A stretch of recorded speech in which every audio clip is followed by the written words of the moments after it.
asị na ife ma na-eme ego wute ga-eme ni onye ọzọ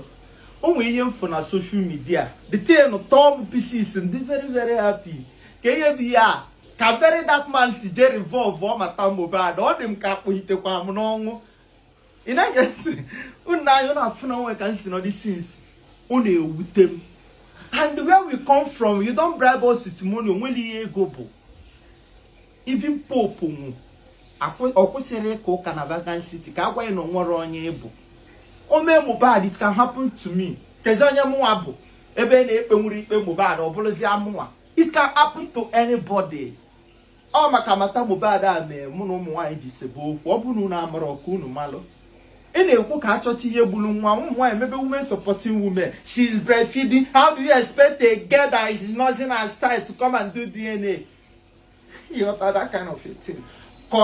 ka onwe ego kwuru Verydarkman ọkwụ na-echefusi everybody will move on o je bụ inte the matter we want to know ebele zinoliski ọ na-emele o zinoliski bụ Mohbad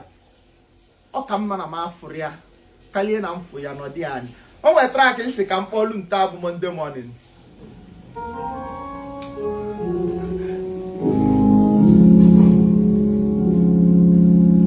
Kristi biko bịa